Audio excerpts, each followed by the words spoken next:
Good morning, everyone. If folks can take their seats, we will get started.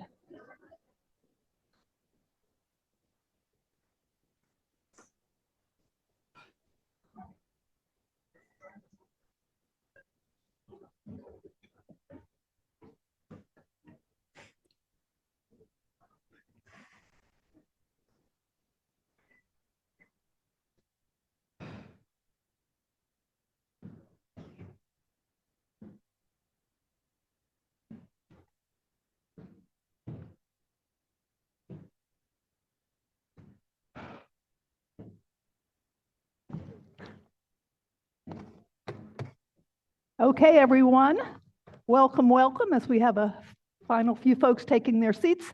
I'm Chris Rebelo. I'm the Senior Director of Communications here at the Buck Institute. I am thrilled to welcome you to today's event. I hope you had a great Thanksgiving. Today's topic is perfect for the holiday season. We're going to be talking about lifestyle medicine and behavior change. So, if you were contemplating making any New Year's resolutions, you came to the right place.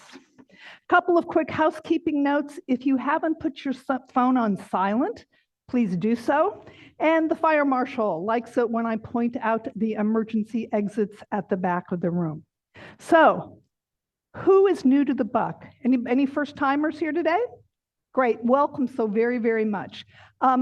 We have a short video to show you that highlights the great science here. Better you hear from the scientists about that than me. So here you go. Thank you, Jordan. You can have it happen. The Buck Institute is interested in understanding aging, not only to make us live longer, but to actually alleviate and suppress the development of diseases. Chronic disease is the great health challenge of our time. Aging is the main driver of chronic disease. To eliminate chronic disease, we must harness the biology of aging so we can live healthy longer. The Buck Institute is the world's first research organization dedicated solely to the biology of aging. We work with the building blocks of biology to understand how we age.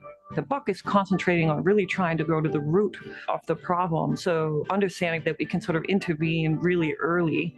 The Buck Institute is probably the best place in the world to be working on aging because there's so many different aspects of aging that are being studied. It's key because no one lab can do it all. Our scientific explorers are brilliant, curious, and committed. The idea that you could actually develop drugs that slow down the aging process was really something that 20 or 30 years ago people thought cannot be done. Not only can it be done, but we will do it. The pieces are in place. And we are in a unique position to put them together. Our world is defined by paradigm shifts, created by scientific discoveries. The biology of aging is the next frontier. We're working toward a world where healthcare is better. It's a world where if we can eradicate the aging component to disease, we're all going to live healthier and longer. It's just an incredible vision that really will, surpass anything else that we've ever seen before. We are inviting you to a future of aging without illness.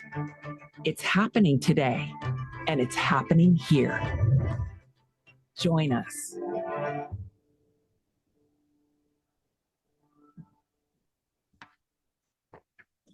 Okay. Before I introduce today's speaker, I want to thank our sponsors. They're all listed in your program. We really do appreciate their support. I also want to make sure all of you have note cards to ask questions.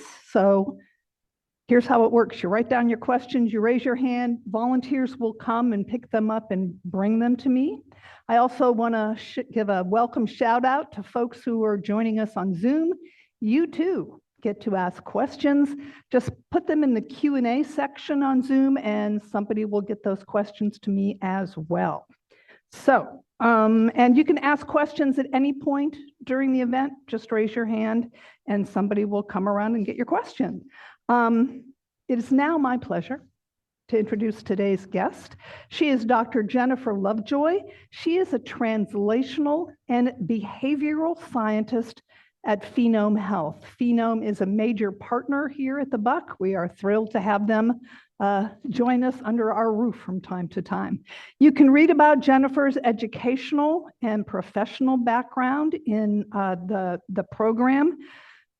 Take it from me, she's a busy lady. She's trained in physiological psychology. She's also steeped in endocrinology and metabolism. She's held senior positions in several health and wellness companies. Please join me in welcoming Jennifer.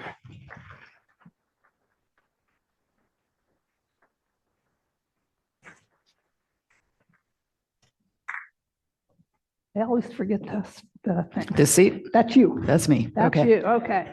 Got to get the right seat. We're doing good. Okay, so first of all, I need to remind everybody that Jennifer is a PhD. She's not an MD, so she's not here to give second opinions. Also, whatever we talk about here today, before you do anything with the information, please talk to your doctor. That's an important thing. Also, can everybody hear me okay? All right, so if at any point during the event you have a problem hearing me or Jennifer, raise your hand and we will up the sound here in the auditorium. Okay, Jennifer, so we're going to talk about lifestyle medicine. What's the overview? What is lifestyle medicine? Well, what I really want to talk about today is personalized lifestyle medicine. Now, lifestyle medicine are these things that you see here on the screen. There's nothing really new here. We know we have to eat well, we have to get good physical activity, we have to manage our stress, we have to sleep, we have to avoid toxins and other risky substances. And the last one is probably the most overlooked of these pillars, which is connectedness. And I'll come back and talk a little bit more about that. But, you know, you look at this and go, okay, we know this. But where it gets interesting, and the kind of work that we do at Phenome Health and that I've done in some of my other companies prior to that, is when we can personalize that. So personalized lifestyle medicine takes your unique genetics, your biology, your environment, your psychology, and comes up with a unique prescription, if you will, on each of these things that is really suited to you. So it probably, for example, comes as no surprise that a healthy diet does not just have one definition. It is really a different thing for everyone. Now, we can give general guidelines that we know are basically true for everyone. And, you know, we need to eat a lot more vegetables and whole grains. We need to reduce our consumption of sweets and processed meats and, you know, all of those kinds of things. And in general, yes, that is a healthy diet. And you've heard that from public health experts, as you know, probably for quite a long time.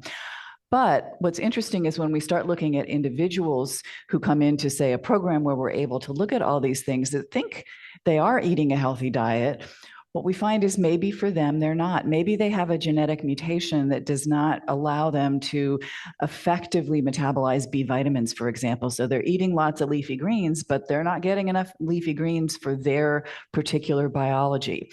Or perhaps, you know, vitamin D is another one. Many of us have low levels of vitamin D. Maybe you're already taking a supplement, even though you live here in sunny California, which is relative to my rainy Seattle, where I know everybody needs a vitamin D supplement. But again, there are genetic mutations that make it more difficult to metabolize vitamin D. I happen to have 2 of them.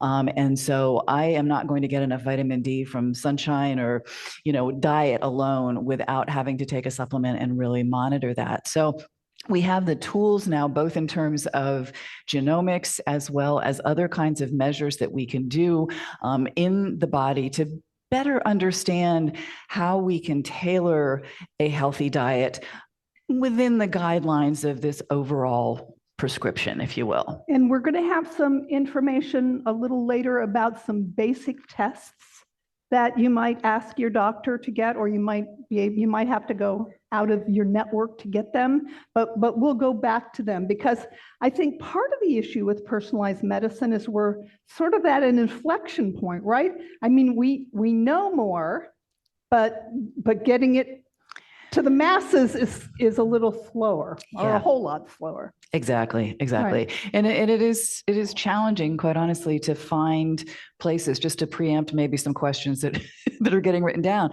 You know, where can I go to get all of this comprehensive stuff tested and measured and done? And unfortunately, at the moment, there's really not, you know, there are individual clinicians who are doing this and doing a fantastic job with it. But in terms of, you know, more of a widely available or scalable solution, which again we've tried and did not ultimately succeed yet in developing, is tough. So you kind of have to piece it together a bit yourself.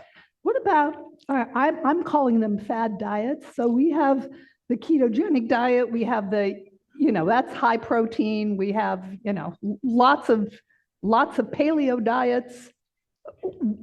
How should we approach those? What's your sense of that? Yeah, well, you know, fad diets have always been around and probably always will be. It's true, the high protein, high fat diets have been quite sustainably popular for a longer time than I would have predicted. And there are some individuals and there are certain clinical conditions for which those are probably really appropriate. I can tell you what I've seen in looking at data from people when we ran our scientific wellness program and had folks coming in, of course, on all kinds of different diets that they were trying. People who were on ketogenic or paleo diets, we were looking at the gut microbiome, right? So the gut microbiome, I'm sure you've all heard, is extremely important to health. It's all of the bugs that live in our gut and, you know, do all kinds of amazing and wonderful things for us to keep us healthy. And we want to have a rich and diverse gut microbiome that protects us from disease, both gastrointestinal disease, as well as, it turns out, all kinds of other chronic diseases.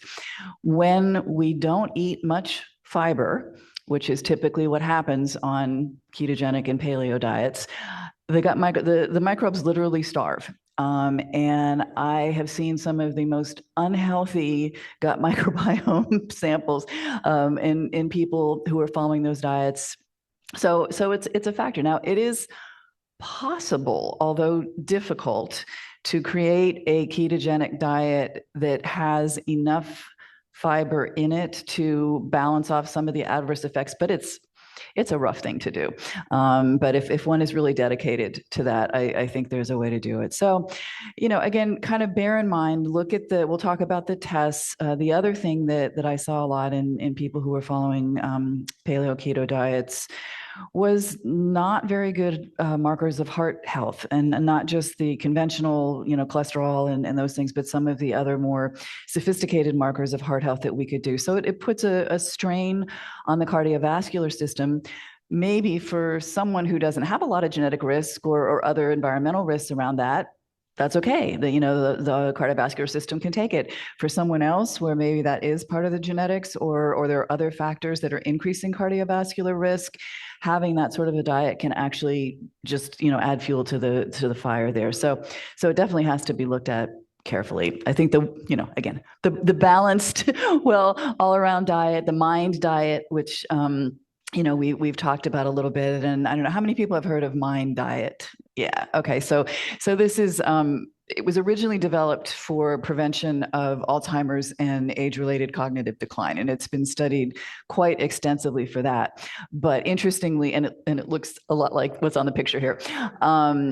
Interesting, it's also been shown to be very effective for most of the age-related chronic disease. So again, kind of a plant-forward, lower saturated fat, lower sugar kind of diet.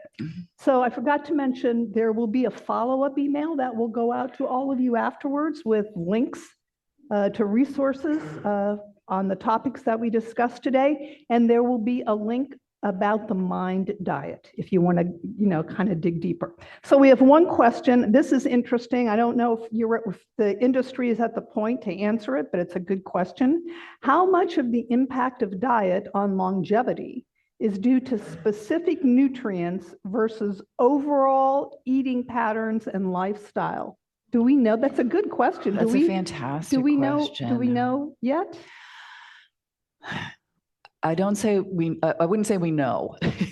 It's incredibly hard. Nutrition studies are actually really difficult to do in general. And studying the effects of nutrition or other lifestyle things on longevity, where you really have to follow people for decades to know what's going on, are even more tricky.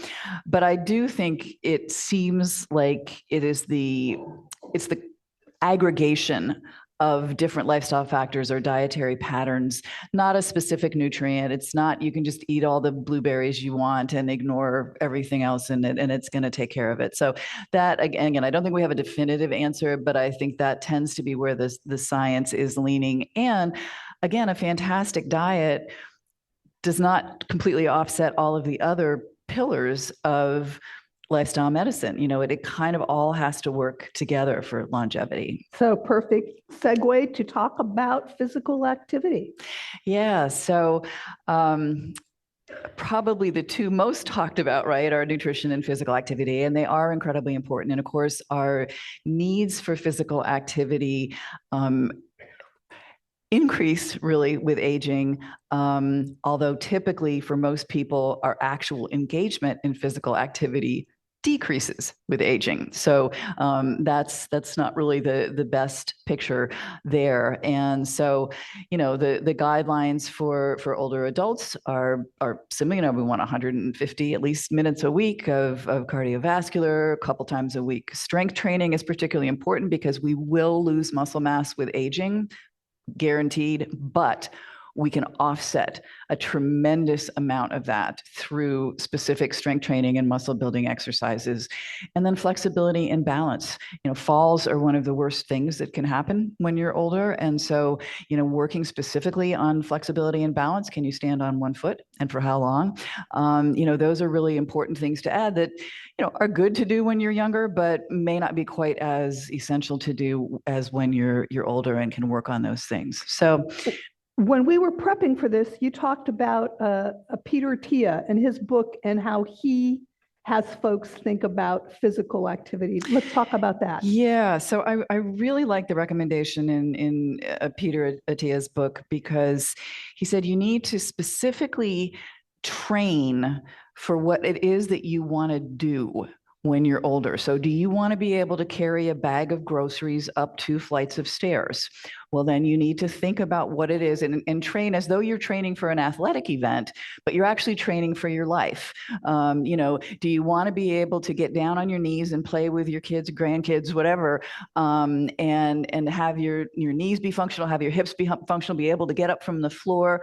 Well, then you need to start training for that. You need to be really focusing on those specific things. And I just thought that was such a great practical recommendation of how to view, again, it's really physical activity. It's not exercise. We're not necessarily talking about going out and, running a marathon or, doing that, unless you want to, and then that's great. But it's really getting the kinds of training that we need for our life. And we talked about this as well, but one of the biggest challenges, other than time, which is always a challenge for everyone with exercise, as we get older, things start to hurt. Joints, muscles, stuff doesn't work the way it used to. So, I think it's figuring out how do we continue to engage in physical activity around, those injuries. And obviously a lot of times that's going to take, professional advice, a physical therapist, you're may need to see an orthopedist, whatever, to understand that. But the behavioral piece of this, and we're going to come back to behavior, in more detail later, but it's so easy when something, flares up, you get a sciatica attack or, something that actually takes you off your game for a little bit, where you really do have to take it easy and you can't do your physical activity routine. The hard part is getting back on it, because you've sort of lost the habit, right, of doing whatever it was that you were doing before. And I think as that may happen more frequently as we age, with different things that come up that may interfere with our exercise routine from now and then, we have to make a real focus to just keep getting back on the horse, so to speak. Stress management. So when it comes to older adults, there's some good news, right? There is some good news, at least around happiness and mood. Studies have repeatedly shown that over age 60, happiness, mood, satisfaction with life actually increases. There's sort of a U-shaped curve where, teens and very young adults are pretty happy, and then midlife, that's kind of the bottom of everything, and then it starts to come back up. So I think there's a perspective that is gained with aging that helps people to sort of contextualize things that are going on. We saw this real clearly in the pandemic, didn't we? Where at least the people that I was interacting with who were over, say, age 50, not that it wasn't stressful and that there weren't a lot of things going on, but there was a bit of more context than our poor teens and 20-somethings who just, literally were thrown into a tailspin and have struggled to recover, frankly, mentally and psychologically since that time. So, but continuing, nonetheless, stressful things are going to happen. Whether that's a diagnosis, the loss of a close family member, whatever it may be, maybe loss of a job, retirement for many people is an enormous stressor. And so, learning and managing constantly some of these stress management practices that work for you is a really important thing to keep doing. And we're going to talk more about this a little bit later. We also talk, it connects with connectedness as well. So we're going to talk about that. Let us move on to restorative sleep. Who here has issues with sleep? Okie dokie. Yeah. Yeah. I mean, this is a tough one across the board, honestly, but aging results in, just again, a number of biological factors that make it harder to get restorative sleep. There are literal biological changes in our sleep cycles that happen with age. We get less deep sleep, REM sleep, which is our dream sleep, may change. All of those things are very important for our brain as well as for how our overall health is. And so we're dealing with some realities there.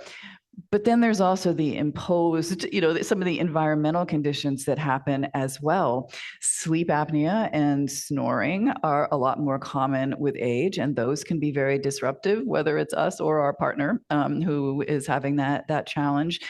Menopause is a big problem for sleep in women, and that can persist not only through the initial menopause transition, but afterwards. That's because of the changes in sex hormones that occur. But, it can really cause some significant troubles around sleep.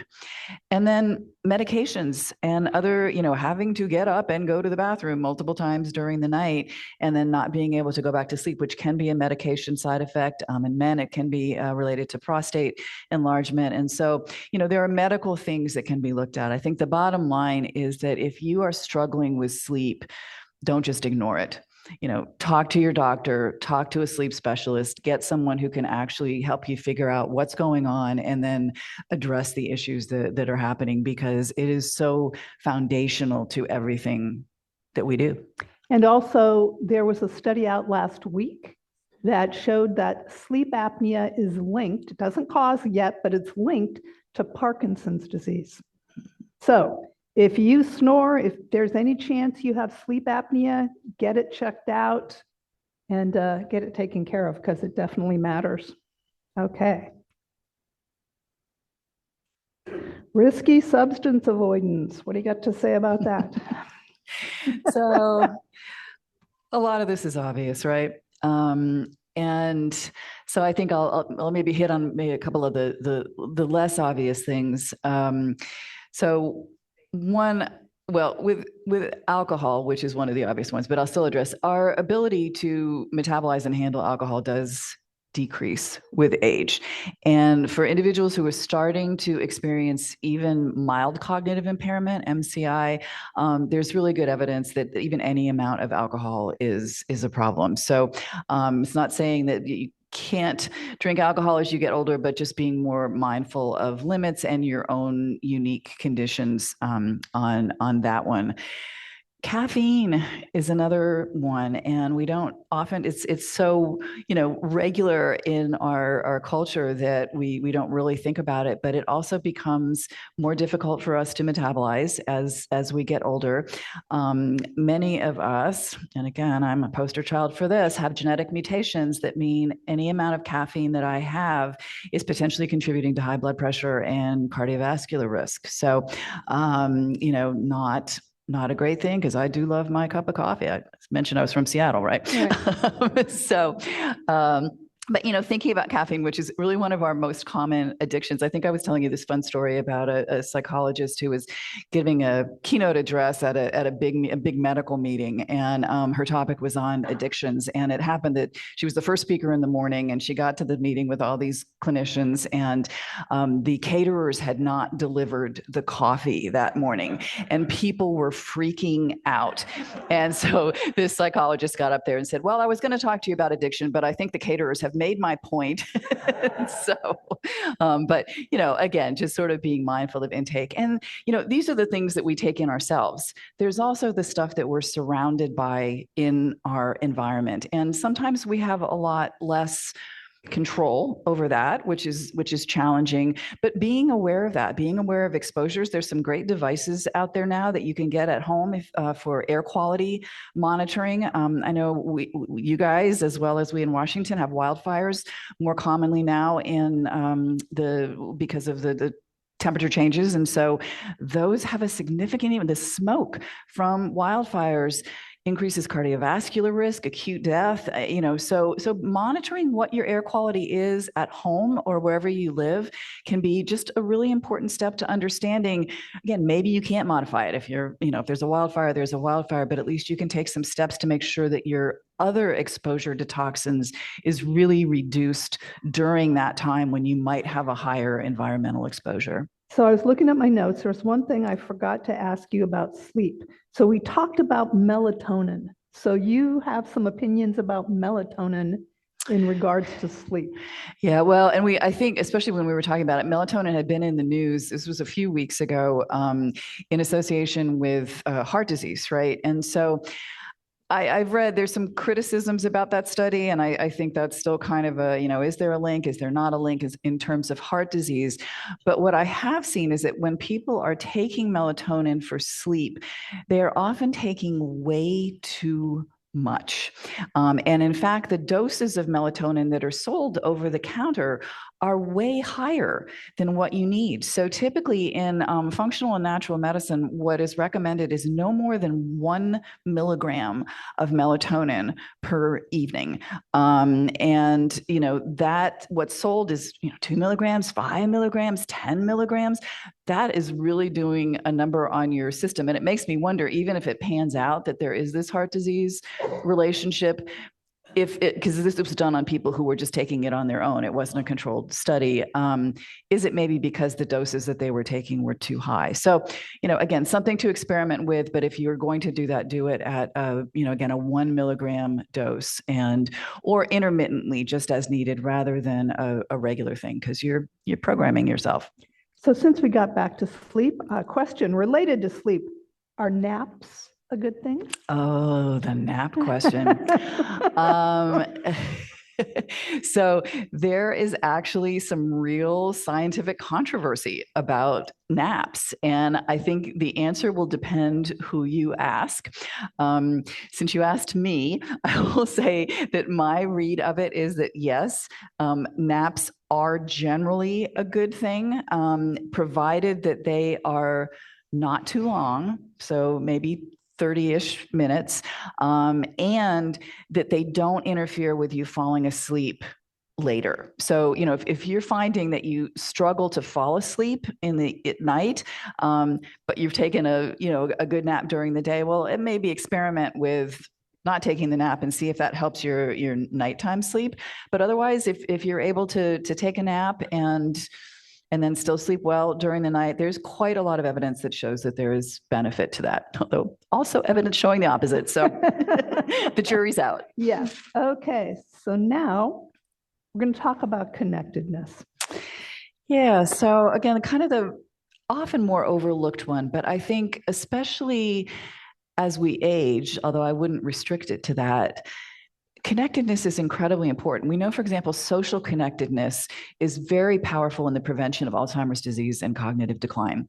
And one of the major risks for Alzheimer's is when people become isolated and lonely and don't have social interaction. So purely from that standpoint, but this is really important at every age, right? I mean, the connectedness, social connectedness is tied to depression, it's tied to mood, it's tied to cardiovascular disease. And so having that, and then also as shown in the picture, connected with nature. This is something that really in the last, I'd say 10 years has developed a lot more evidence for the power of nature. We need that. And whether that is getting out and, now forest bathing is popular, at least here on the West Coast, that, actually just get out in the forest and enjoy the view and, you're not out for a hike or, that, but it's just like taking in the beauty of nature. But I've even seen studies that showed for people in urban environments that simply having pictures of natural environments, in there and on their walls or on their computer screens, actually was associated with lower blood pressure and other better, health markers. So not overlooking the power of getting out into nature. And if you can do that with a social buddy as well, then you're getting both. But figuring out how to keep this in, one of the other risk factors for dementia is hearing loss. And, so hearing loss as well as vision loss, which are more common as we age, also tend to be isolating. When you're struggling to hear and you're in a social situation, but just getting frustrated with yourself or your hearing aids or, whatever it might be, there's a tendency to isolate, to not want to do that, but really trying to overcome whatever the barriers might be. And there are unfortunately a lot of potential barriers to socialization in older life, but really working to overcome that because it is an incredibly important pillar for health. You and I talked about, and this kind of relates back to stress management and nature, about the importance of, if it makes sense, to focus on something that's bigger than you. Yeah, sort of the purpose and meaning. Again, one of the challenges so many people have talked to me about with retiring, especially when they've been very invested in their careers, is, well, what is my purpose now? I don't have that. And so not to just ignore the importance of that, because it is important. And again, I think having that connection to something larger than ourselves, whether that's a spiritual connection or whether that is, again, just more of a life meaning, life purpose connection, is super important for well-being. So we got a question. What role does a church community have on one's health? So there is a lot of research that has been done on spiritual communities and health. It is all very positive. In general, people who are involved in spiritual communities have better health markers overall than others. But I think some of that can also be for people who are not drawn to a church or synagogue community, may find that kind of connection in others. But I think the benefit of spiritual communities is that you kind of put it all in a package, right? You're talking about something bigger than yourself. You have opportunities to be with others and to connect, to be of service, because volunteerism is also associated with greater health and longevity. People who volunteer, and often in spiritual communities, there is a service element to it. So you're kind of getting those all together in that package, but it doesn't necessarily mean it's the only place that you can get that. You can create that for yourself in some other kind of community if that's what you're drawn to. Okay, so suppose somebody, decides I'm going to tackle these pillars, I'm going to do good for myself. How the heck do we know? I mean, you can feel better, that's for sure. Yep. That's a good guideline. But how do you really know what's working and what's not, based on where we are today? Yeah, no, it's a great question. And again, I wish we had better answers, but I think these are some of the things that can be obtained and that are probably at least going to give you a basis. Although I would agree with you that honestly, how you feel is possibly your best biomarker there is. Do you have a lot of energy? Do you feel like you're sleeping well? Can you do the things that you want to do? That's going to go a long way to saying, yeah, I'm probably pretty much checking the boxes here. But I thought about this and, sort of different categories of testing that somebody could get. So the first in the top left is sort of the standard test. These are things that probably your physician is doing at an annual visit, your cholesterol or lipid panel, your metabolic profile, which has your kidney and your liver function tests and electrolytes and that kind of thing. Complete blood count, CBC, this kind of tells you if you're getting anemic or if something else is maybe going on with your white or red blood cells. There is a specialty test which may not be run at some practices, the ApoB or the lipoprotein size panel. So get a little technical here, but you've probably all heard about LDL cholesterol, right? LDL is your bad cholesterol.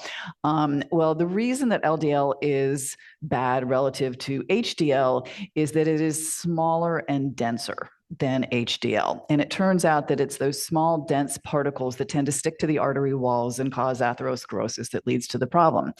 Well, it further turns out that even amongst the LDL particles, there is a range, a gradient of how small and dense they are. And that's what the lipoprotein size measures. So you can actually have perfectly normal LDL levels, well within the normal range, but your LDL particles are very dense and very small, and they're going to clump and they're going to cause problems. So these are the folks that kind of have heart attacks out of the blue, right? Like everything was normal. I had my blood test and it was great. My doctor said I was fine. Well, if you don't really know what your LDL particles look like, it's hard to say. So you can get the complete lipoprotein size panel or kind of a proxy, which is this ApoB test, which is more likely to be covered by insurance. So I kind of do that. Hemoglobin A1C, that's your blood sugar marker. So again, kind of standard things there. But then what else? So I get asked a lot about hormone testing. And the two that I do typically recommend people talk to their doctor about testing for men, getting some testosterone, but not just total testosterone, please. Because what you really want to know, testosterone circulates in your blood in both a bound and a free form. If it's bound up to a carrier molecule, it is not acting in your cells. It is not doing what you want it to do. So you really need to know your total testosterone and your free testosterone at the same time. And that, again, just as a benchmark to sort of see, because we know testosterone does go down with aging in a pretty linear fashion, starting actually in the 30s for men. Thyroid hormone is another one at midlife, particularly in women, but in men as well. Thyroid hormone abnormalities will develop. And so it's a good one. Your doctor's probably already testing that at least every few years. If they're not, it's worth asking for that. You'll probably notice I don't have any of the female sex hormones on here. And that's because really, barring some potential disease condition that your doctor is testing for, there's not a lot that they're going to tell you. So yes, estrogen is going to decline, progesterone is going to decline. You can measure FSH, which tells you you're postmenopausal. But if you're postmenopausal, you're postmenopausal. So, there's not much, again, unless you're if you're being treated with female hormones post-estrogen and your doctor wants to measure levels just to make sure that you're getting enough and that the balance is good, that can be important. But simply for tracking, for wellness and prevention, I haven't seen too much need for that. To focus on the bottom right, the nutritional test, before I talk about genetics. So nutrition is overlooked most of the time by medicine because, physicians historically were not really trained extensively in nutritional science. Thankfully, that is changing. But the three that I see the biggest impact with are, again, vitamin D. Even if you live in a sunny climate, it's often very low and it makes a difference for health, not just bone health, but all health. Ferritin is a marker of iron stores. And it is actually one of the most common markers that I saw out of range when we were running our scientific wellness company.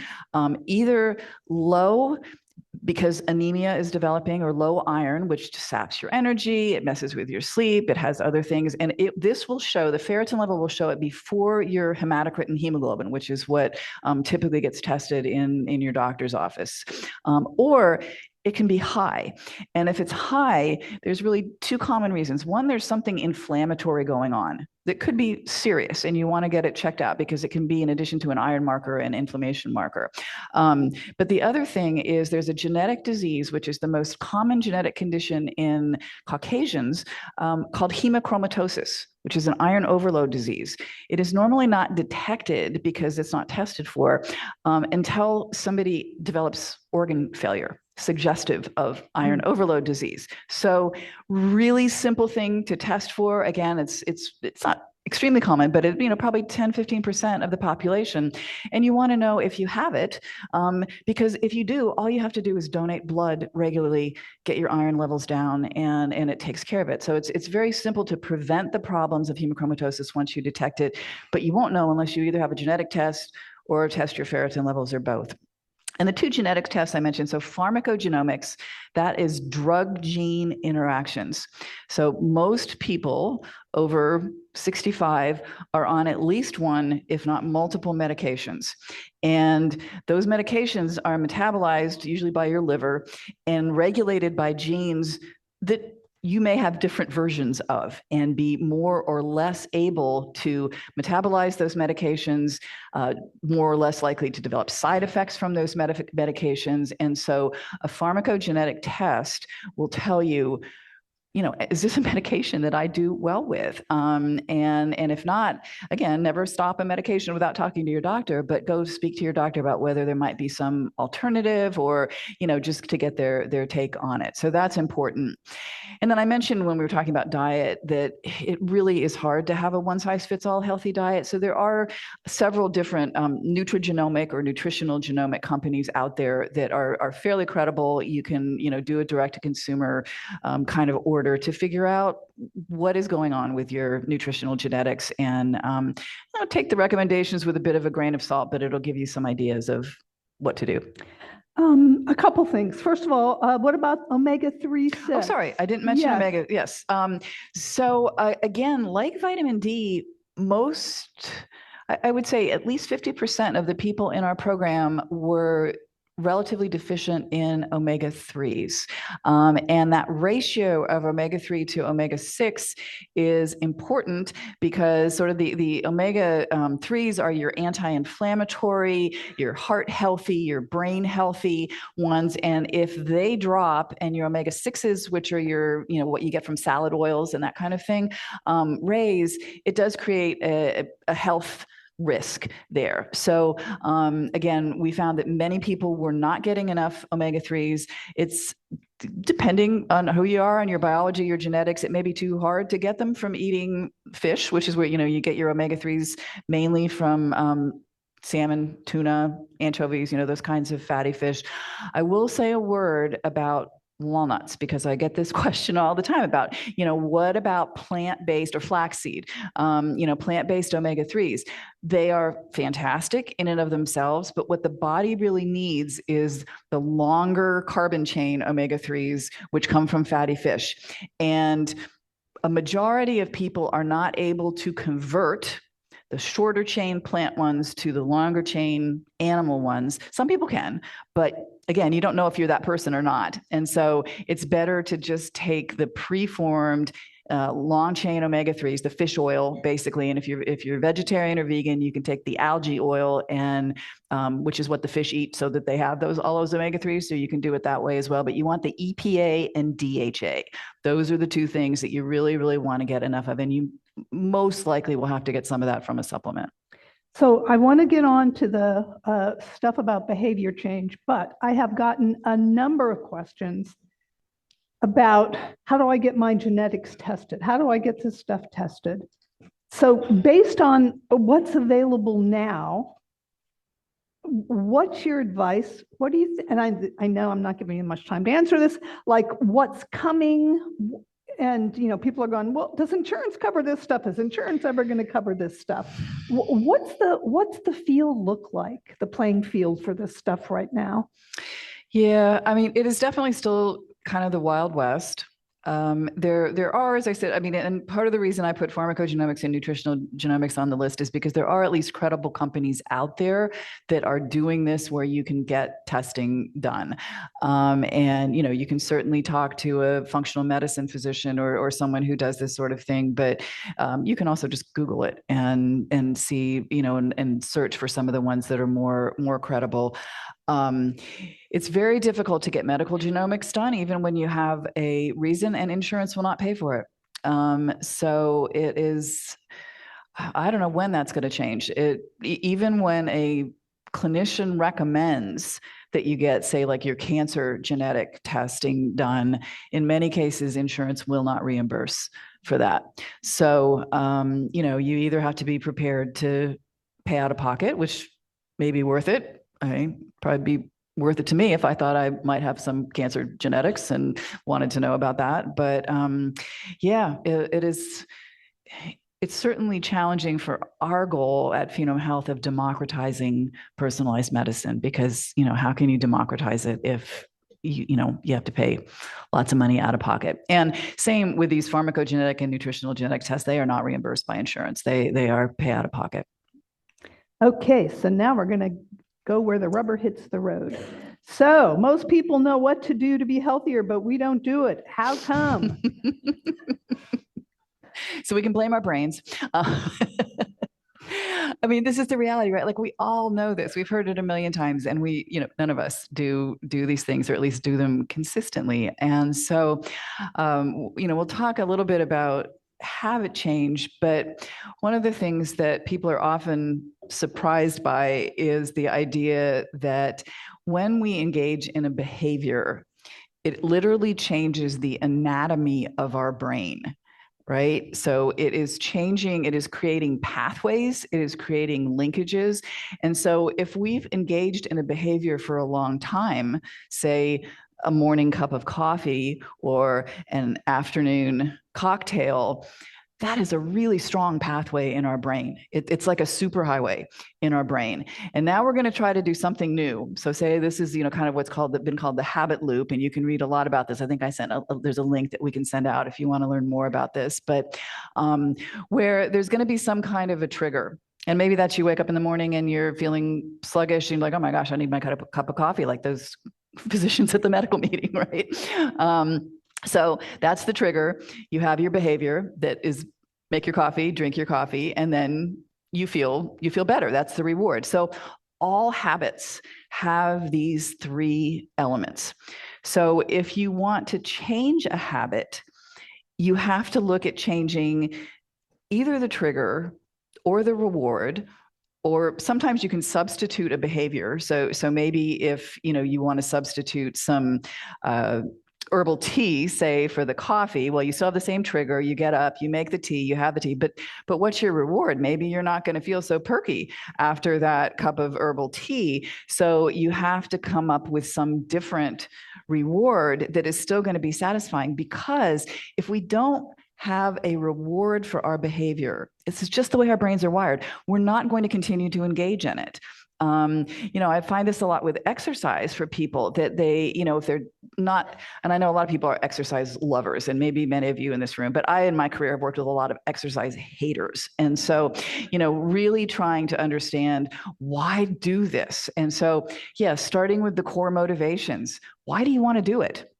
What's going to keep you doing it after it gets tiresome and you no longer feel the benefit from it, and maybe you're not quite at that habit? And so these are some of the things that we hear from people that actually keep them motivated in our coaching programs when we want to go back and say, oh man, I'm just so tired of doing this particular cooking this or whatever. It's like, well, yeah, but remember, you really joined this program, started this program because you wanted to avoid what your parents died from, or you wanted to have the energy to play with your grandkids or travel with your wife or whatever it was. And so those are the things, again, getting back to that something bigger than ourselves, or what are our core values that really drive behavior. And then if we leverage the power of the habit loop in different ways, we can actually make those behavior changes stick. And when we were doing prep for this, you gave a great story about if you want to change behavior, you got to start small, right? Start small. Small. Yeah. So we had a participant in one of our programs who was a busy executive, feeling kind of sluggish, had some health issues, some abnormal blood tests and stuff come up. And so he really wanted to get healthier and he wanted to exercise, but he would get home from work. He was exhausted. He would flop down on the couch, get a glass of wine and turn on the TV. And that was kind of how his days went. And so what the coach said to him was, well, okay, we're going to tackle this in a small way because this was definitely a superhighway habit in his brain. He'd been doing this for years. She said, she said, do you have a pair of running or walking shoes? He goes, yeah, I've got those. And he said, okay, well, just take your running and walking shoes and just put them by the door so that you see them when you come into the house and then go flop on the couch and get your glass of wine and watch TV. So he did that. I mean, that was really easy, right? Just put them there. The trigger in this case was opening the door to his house when he got home. So that's what she was focused on, is what is the trigger? So, after a little bit, he said, okay, she said, I want you, when you get home, take those shoes that you're now used to seeing by the door and just put them on. Take off your work shoes and put on your walking shoes and then go sit on the couch and watch TV.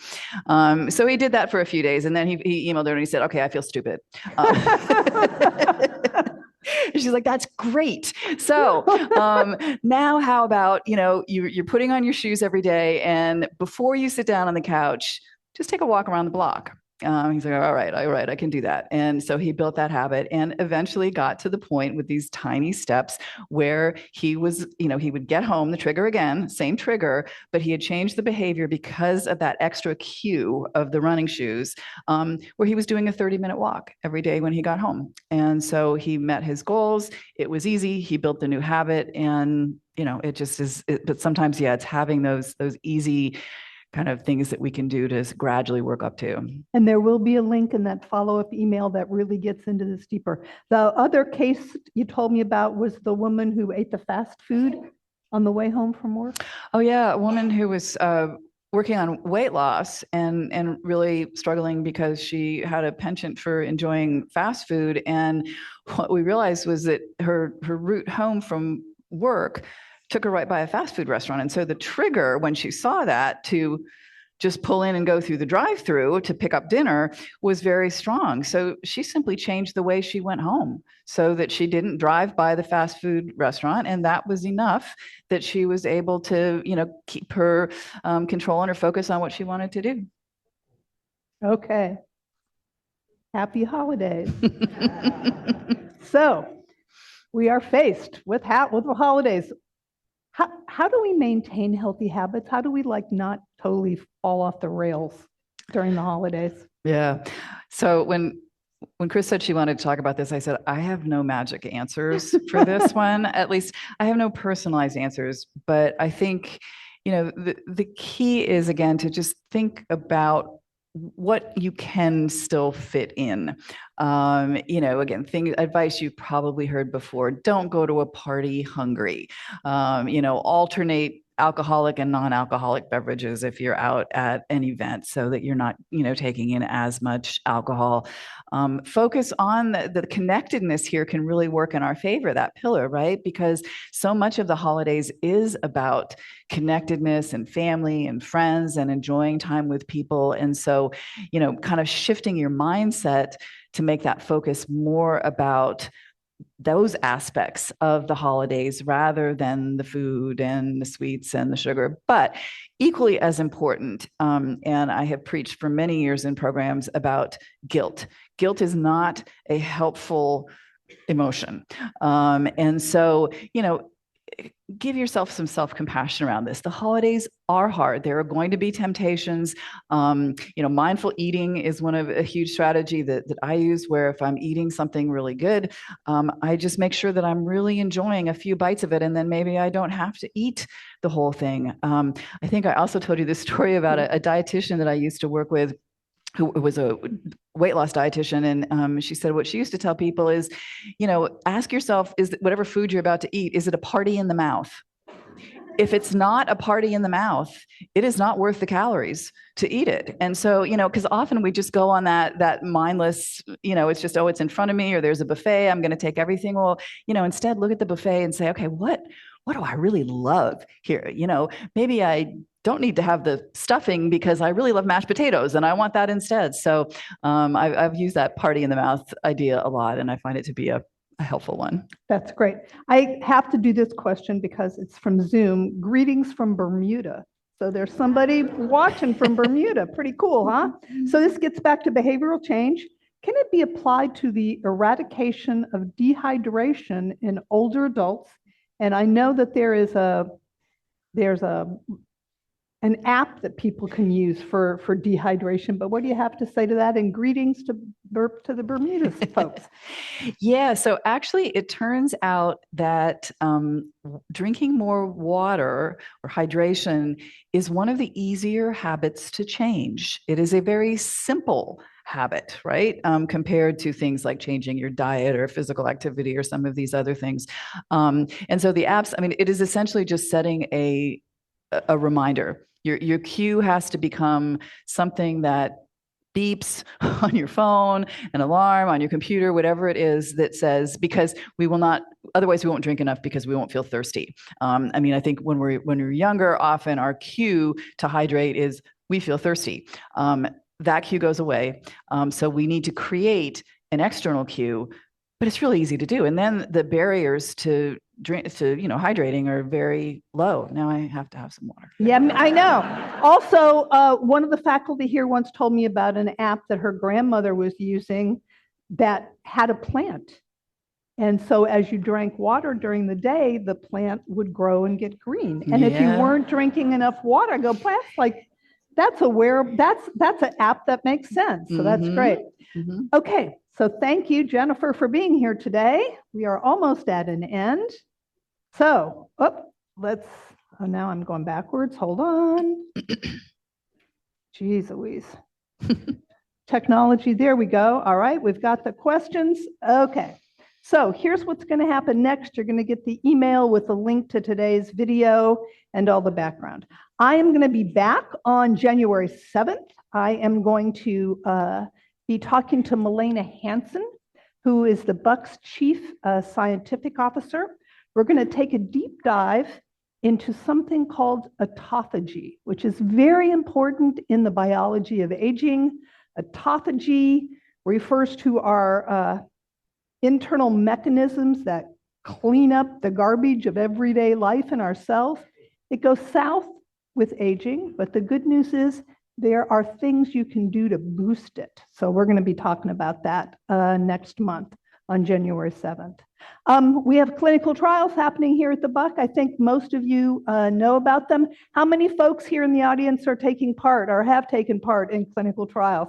Thank you so much. I hope you're enjoying your experience here. There are folks out in the lobby who will be able to talk to you about our clinical trials in case you have any questions or interested. So how can you learn more about aging? We have a great podcast. The new season is about ready to launch. We have a biology of aging class, and we also have a new class about personalized population health, which Jennifer just happened to be very instrumental in putting together. So what's that class all about, Jennifer? Yeah, so a lot of the different kinds of measurements that I talked about today and some that I didn't talk about today are described in detail there. So you can really learn about why do we need to understand genomics and how does it relate to health, but it's not really the blueprint that people used to think it was. Some of the other so-called omic technologies like proteomics and metabolomics are described. And then it does end with some practical recommendations, kind of how do I bring this to life and use it and what kinds of tests can I get? So it's got a little bit of that information, and that's available on the Buck website. Great, very good. I got to say, we just got another comment. Bermuda, greetings from the UK. And thanks for agreeing. All right. All right, that's great. That's exciting. So if you have not been on a tour of the Buck, I encourage you to come. They're great. They happen on Tuesdays and Thursday mornings. You need to register on our website. If you love architecture, beautiful IMP building, you get a chance to learn about our science. Please keep up with the Buck. You can sign up for our newsletters, find out what's happening, look at our website, follow us on social. We are out there and we welcome your involvement.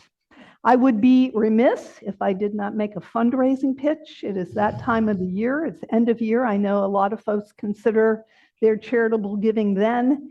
The gifts that come to the Buck make a difference. Our clinical trial program got started with a donation. So large, small, they matter. Please consider us in your thoughts as you look at year-end giving.